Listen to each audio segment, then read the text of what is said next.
Assalamualaikum. Welcome to Philip Virtual Academy. Grammar lesson number 10. The future perfect tense. आज आप जानेंगे कि future perfect tense का इस्तेमाल क्या होता है, इसको कहाँ इस्तेमाल किया जाता है. ठीक है. The future perfect expresses the idea that something will occur before another action in the future. It can also show that something will happen before a specific time in the future. ठीक है. दो तरह की चीज़ें हैं. पहली क्या है कि फ्यूचर परफेक्ट जो है वो एक आइडिया को एक्सप्रेस करता है जो कि किसी भी एक्शन से पहले फ्यूचर में होगा. या दूसरी सूरत हाल क्या है कि अगर किसी भी स्पेसिफिक टाइम पर फ्यूचर में कुछ होगा तो उसकी निशानदेही के लिए भी हम फ्यूचर परफेक्ट टेंस का इस्तेमाल करते हैं. इसके एग्जांपल्स को देखेंगे और समझने की कोशिश करेंगे. He will have retired by the time he is 60. ठीक है. जब वो 60 साल का होगा तो वो रिटायर हो चुका होगा. यानी कि 60 साल का होना, 60 ईयर्स का होना एक एक्शन है जो कि फ्यूचर का एक एक्शन है. ठीक है. उससे पहले, उस एक्शन के होने से पहले अगर हम कुछ निशानदेही कर रहे हैं तो हम क्या यूज़ करेंगे? Future perfect tense. ठीक है. जैसे कि he will have retired by the time he is 60, यानी कि 60 साल का होने से पहले वो रिटायर्ड हो चुका होगा. तो जो रिटायर्ड हो चुका होगा, इस तरह की जो सेंस होती है जो हम किसी एक्शन होने से पहले डिस्क्राइब कर रहे होते हैं उसको हम कहते हैं फ्यूचर परफेक्ट टेंस. इसका स्ट्रक्चर क्या होता है, इसका बेसिक फार्मूला क्या होता है? देखिए, सबसे बिल्कुल आसान सी बात है. सबसे पहले हमेशा की तरह सब्जेक्ट, फिर ऑक्सिलरी वर्ब. ठीक है. ऑक्सिलरी वर्ब जो यहाँ पर विल होता है. ठीक है. और दूसरा ऑक्सिलरी वर्ब यहाँ पे कौन सा होता है? हैव होता है. ठीक है. दो ऑक्सिलरी वर्ब यूज़ होते हैं, विल और हैव. इसके बाद मेन वर्ब होता है. ठीक है. मेन वर्ब इसमें होता है जो कि वर्ब की थर्ड फॉर्म होती है. वर्ब की कौन सी फॉर्म होती है? थर्ड फॉर्म होती है. क्योंकि हैव आ रहा है तो हैव के साथ वर्ब की थर्ड फॉर्म आएगी. तो सिंपल सा फॉर्मूला है. सबसे पहले सब्जेक्ट है, फिर ऑक्सिलरी वर्ब विल है, फिर ऑक्सिलरी वर्ब हैव है, फिर मेन वर्ब है और उसकी थर्ड फॉर्म है. ठीक है. देखिए, फॉर एग्जांपल यहाँ पे एग्जांपल्स दी गई हैं. By the time you read this I will have slept. देखिए, आई विल हैव स्लेप्ट जो है यहाँ पर ये बेसिकली फ्यूचर परफेक्ट की निशानदेही कर रहा है. आई सब्जेक्ट है, will first verb helping verb है, हैव जो है वो सेकेंड हेल्पिंग वर्ब है और स्लेप्ट जो है वो स्लीप की थर्ड फॉर्म है. ठीक है.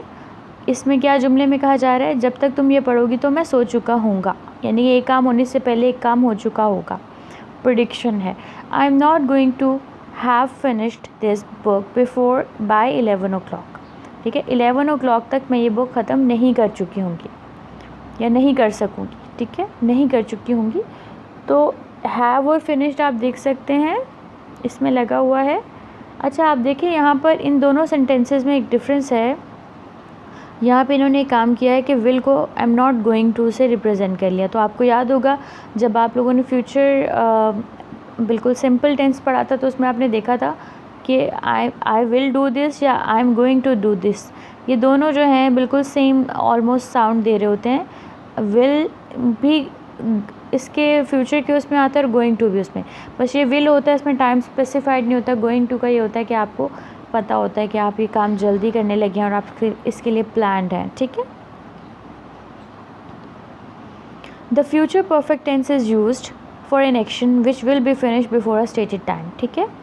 ये जैसे कि मैंने शुरू में भी बताया कि एक ऐसे एक्शन के लिए इसको इस्तेमाल किया जाता है जो कि एक बयान किए गए टाइम से पहले ख़त्म हो जाएगा. जैसे ही will have delivered all the newspapers by 8 o'clock. यानी 8 o'clock यहाँ पे बेंचमार्क है. 8 o'clock जो है यहाँ पर एक स्टेट पॉइंट है.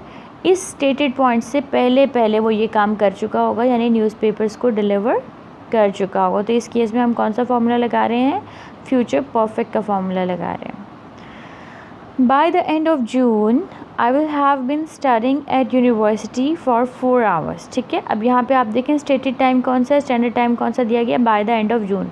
ठीक है. आपको एक गोल दिया गया है कि जून के आखिर तक क्या हो चुका होगा? I will have been studying at the university for 4 years.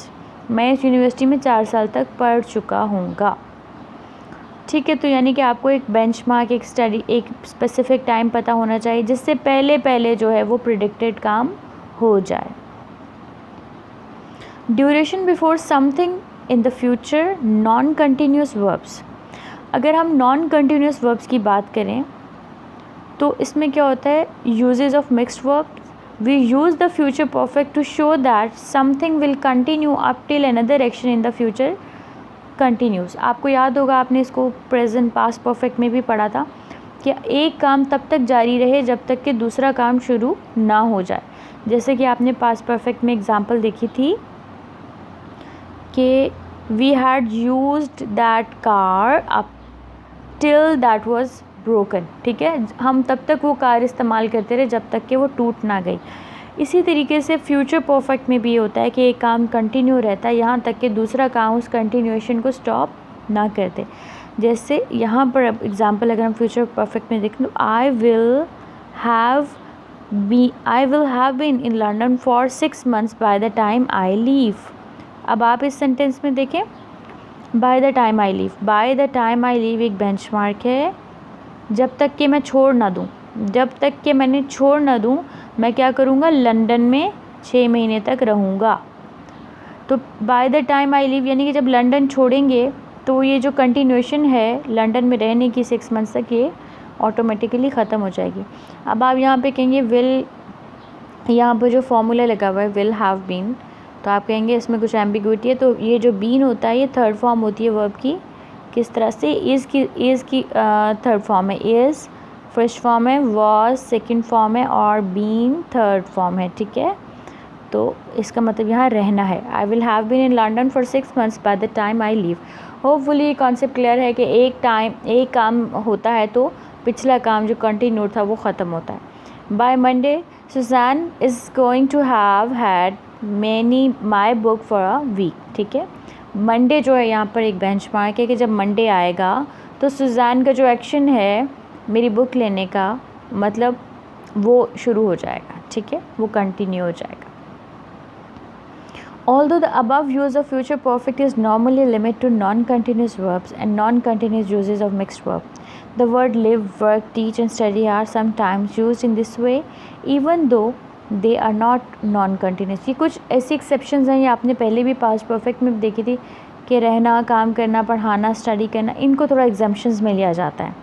We use the future perfect simple, ठीक है, to say that something will be already be complete before a specified time in the future. जैसे कि I will have completed my final exams by June. ठीक है, मैं जून तक अपना काम कंप्लीट कर चुका हूँ, अपने एग्ज़ाम्स कंप्लीट कर चुका हूँ। देखिए अब इसमें जो बात हो रही है वो ये हो रही है कि पहले वाले में तो कंटिन्यूस उसकी बात हो रही थी ना कि एक काम चल रहा था और दूसरा काम हो गया। अब यहाँ पे क्या बात हो रही है कि एक काम कंप्लीट हो जाता है एक डेडलाइन पर। ठीक है, जैसे जून तक मेरे एग्ज़ाम्स ख़त्म हो चुके होंगे। इसी तरीके से दूसरी एग्जांपल है John will have started his project by Monday. तो मंडे एक वो है बेंचमार्क है, तब तक इसका ये काम ख़त्म हो चुका होगा। ठीक है, we will have finished our dinner by 9 PM। तो 9 PM एक बेंचमार्क है, इससे पहले पहले जो है ये काम हम लोग डिनर कर चुके होंगे। तो यानी कि परफेक्शन का भी कह लें कि एक तरह से इसमें इसका बहुत ज़्यादा रोल है। अकॉम्प्लिशमेंट वर्ब्स के तौर पे भी यूज़ होता है। ठीक है, if you reach a goal you accomplish it. For example I will have finished my homework by 7 PM this. ठीक है, अगर हम कोई गोल अकॉम्प्लिश करना चाह रहे हैं, कुछ अचीव करना चाह रहे हैं तो भी हम इसमें, ठीक है, हम ये कह सकते हैं। Accomplishment verbs are very common with the future perfect, जैसे कि he will have delivered the report by time you get back to the office। तो इसमें इस तरह के वर्ड यूज़ होते हैं, create, leave, solve, arrive, fix, demonstrate, complete, finish, start, decide, stop। यानी कि आप करियर ओरिएंटेड होते हैं, आप गोल ओरिएंटेड होते हैं, आप इस तरह की कोई बात करते हैं तो आप डिटर्मिन्ड होते हैं कि आप ये काम कर लेंगे। इसके बाद है future perfect for on going states. ठीक है, ऑन गोइंग स्टेट्स में भी इसका इस्तेमाल होता है, जैसे कि James arrived home at 10 AM। James घर 10 बजे पहुंचा। Now it is 12 PM and James is still at home. अब ये 12 बज गए हैं और जेम्स अभी तक घर में है। By the time you arrive home at 2 PM James will have been at home for 4 hours। यानी कि आप ये कह रहे हैं आप प्रेडिक्शन कर रहे हैं कि जब तुम घर पहुंचोगे 2 बजे तो जेम जो है वो अब 4 घंटे के लिए अपने घर पर आ चुका होगा, 4 घंटे से अपने घर पर होगा। यानी कि प्रेडिक्शन के सेंस में यूज़ करें कि जब तुम घर पहुंचोगे तो, क्योंकि एक बंदे की रूटीन है, एक इंसान की रूटीन है कि वो ऐसा ही करता है, तो ये प्रेडिक्ट हम कर सकते हैं। जब इस तरह से हम प्रेडिक्ट करते हैं ऑनगोइंग स्टेट्स के लिए तो हम विल हैव बीन का इस्तेमाल करते हैं। ठीक है, I will have finish dinner bye the time she calls me tonight. आज जब वो मुझे कॉल करेगी रात को तो मैं अपना काम ख़त्म कर चुका हूँगा। इसमें भी हम एक फ्यूचर में आने वाले टास्क को, ऑनगोइंग टास्क को प्रेडिक्ट कर रहे हैं। By the time she calls me tonight I will have finish dinner. ठीक है, ये दोनों जो हैं इंटरचेंजेबल हैं। Be careful in spoken English, you will hear connected speech specially when people talk fast. ठीक है, आप कनेक्टेड स्पीच इसमें देखेंगे वही कॉन्ट्रैक्टेड फॉर्म जो हम पहले भी कई दफ़ा डिस्कस कर चुके हैं। जैसे I will have done it, ये कॉमन सेंटेंस है फ्यूचर परफेक्ट का, इसको आप इसे I have done it, I have done it, ये अक्सर आपने लोगों को कॉन्ट्रैक्टेड फॉर्म में बोलता हुआ देखा होगा, I will have done it, I have done it. ठीक है, तो इसको आप कॉन्ट्रैक्टेड फॉर्म में लिख सकते हैं। जैसे यहाँ पे नीचे पिक्चर है, इसमें लिखा हुआ है I will have finished work at 6 o'clock। तो आप क्या इसको कैसे कह सकते हो, आई will have finished work at 6 o'clock। तो आई विल को आई बनाने का फॉर्मूला बिल्कुल सिंपल, वो जो पहले से भी आप सीख चुके हैं कि आई के बाद आप एपॉस्ट्रोफी यूज़ करते हैं और उसके साथ डबल एल लगाते हैं। अब फ्यूचर परफेक्ट टेंस को एक गो में देखते हैं हम कि इसका फॉर्मूला बेसिकली क्या है। देखिए आपके सामने यहाँ पर दिख रहा है कि ये सारे वर्ब, ये सारे सब्जेक्ट्स हैं, आई, ही, शी, इट, यू, वी, दे वगैरह। इसका पहला हेल्पिंग वर्ब है विल, दूसरा हेल्पिंग वर्ब है हैव, उसके बाद वर्ब की तीसरी फॉर्म है फिनिश्ड। ठीक है, तो हम कह सकते हैं आई will have finished, you will have finished, she will have finished and so on. इसी तरीके से ये कौन सी एग्जाम्पल थी, पॉजिटिव की एग्जाम्पल थी। ठीक है, और अगर इसी को मैं नेगेटिव में कन्वर्ट करना चाह रही हूँ तो सिंपली जो है मेरे पास वही उन्हीं पैराडाइम से मैंने देखना है कि पहले सब्जेक्ट आ जाएगा। अब क्या होगा, विल इज़ द प्लेस जहाँ पे हम इसको नॉट को लगाएंगे। अगर हम कॉन्ट्रैक्टेड फॉर्म में लिखें तो वोंट लिखेंगे, WN अपॉस्ट्रोफी और साथ में T। ठीक है, तो विल नॉट या वोंट दोनों यूज़ हो सकते हैं, बाकी सेम ऐसा रहेगा हैव और वर्ब की थर्ड फॉर्म। तो जैसे मैं पहले कह रही थी आई विल हैव फिनिश्ड, अब मैं कहूँगी I will not have finished या आई वोंट हैव फिनिश्ड। ठीक है, तो this is as simple as that. अब अगर हमने इसको क्वेश्चन की फॉर्म में या इंट्रोगेटिव फॉर्म में इसको कन्वर्ट करना है तो इसका फॉर्मूला अगेन सेम है। आपने क्या करना है, जैसे कि पहले सब्जेक्ट था, सब्जेक्ट पहले नंबर पर था और विल दूसरे नंबर पर था। अब आपने क्या करना है कि विल को यहाँ ले जाना है और सब्जेक्ट को यहाँ ले आना है। ठीक है, यानी कि अब यहाँ, अब आप देखें ये सब्जेक्ट था, ये यहाँ आ गया और विल यहाँ चला गया। तो अब विल को शुरू में ले आए, उसके बाद सब्जेक्ट आ गया, उसके बाद वही हैव आ गया जो सेकंड ऑक्सिलरी वर्ब था और फिर फिनिश्ड आ गया, थर्ड फॉर्म आ गई वर्ब की। तो क्या सेंटेंस बन गया, will I have finished, will you have finished. तो this is very very simple. Future perfect tense, अब यहाँ पे दोबारा उसी चीज़ को इलेबोरेट किया गया है। पॉजिटिव रेड से आपको दिख रहे हैं कि पॉजिटिव का क्या फॉर्मूला है, subject plus will plus have plus third form of verb.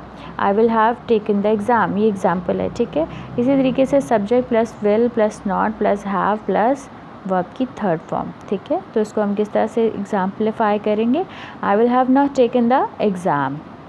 इसके बाद इंट्रोगेटिव की एग्जाम्पल हम देखेंगे, will plus subject plus have plus verb की third form plus question mark, will I have taken the exam.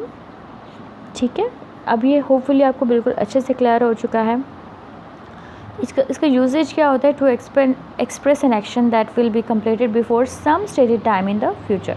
ये वही चीज़ है, इसको दोबारा मैं सम अप कर रही हूँ, आप लोग पहले सीख चुके हैं। अगर एक स्टेटेड टाइम से पहले, फ्यूचर में बताया गया एक स्टेटेड टाइम से पहले कोई काम ख़त्म हो रहा हो तो उसके लिए हम इसका इस्तेमाल करते हैं। जैसे I will have taken tea by 7 o'clock, यानी जब 7 बजेंगे, एक स्टेटेड टाइम है, उससे पहले मैं चाय पी चुका हूँगा।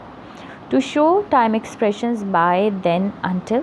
ठीक है, they will not have finished their work until then. ठीक है, अगर हम कोई टाइम एक्सप्रेशंस भी लगा रहे हैं तो उसके अंदर भी इसका इस्तेमाल आ सकता है। जैसे तब तक वो अपना काम ख़त्म नहीं कर चुके होंगे, अनटिल देन, तब तक, यानी कि एक टाइम एक्सप्रेशन, एक स्पेसिफाइड टाइम की बात हो रही है कि तब तक, यानी कि आपने ये नहीं कहा कि 7 बजे तक काम नहीं ख़त्म करेंगे, तब तक। हो सकता है कोई बात चल रही हो जिसकी कंटिन्यूएशन में आपने कहा हो कि तब तक ये काम ख़त्म नहीं हुआ होगा। होपफुली आज का पूरा लेसन आपको अच्छे से समझ में आ गया। आपने इस तरीके से पॉजिटिव, नेगेटिव, इंट्रोगेटिव फार्मूलाज सीखे कि किस तरह से फ्यूचर परफेक्ट को जो है वो इसमें ढाला जा सकता है, किस तरह से उनकी फॉर्मुलेशन होती है, सेंटेंस की स्ट्रक्चर कैसे बनती है। फिर आपने उसका यूजेज देखा, उसकी एग्जांपल्स देखी, उसकी प्रैक्टिस की। इस तरह से हम आपको वर्कशीट्स प्रोवाइड करेंगे, जो क्विज़ देंगे, उसको आप सॉल्व करें ताकि आपके कॉन्सेप्ट्स जो हैं वो स्ट्रेंथन हो सकें। ठीक है, आपको इसकी इन डेप्थ अंडरस्टैंडिंग आपकी डेवलप हो सके, और कोशिश करें एटलीस्ट 10 सेंटेंसेस आप खुद से भी इस टेंस से रिलेटेड आप बनाएं और अपनी रोज़मर्रा ज़िंदगी में इसको इम्प्लीमेंट करने की भी कोशिश करें। आखिर में एक कोट आपसे शेयर करेंगे, what we learn with joy we never forget. ठीक है, हम जो कुछ भी खुशी खुशी सीखते हैं वो हम कभी भी भूलते नहीं हैं। तो हमेशा खुश रहें, हंसते मुस्कुराते रहें, अपना बहुत ख्याल रखें। Thank you.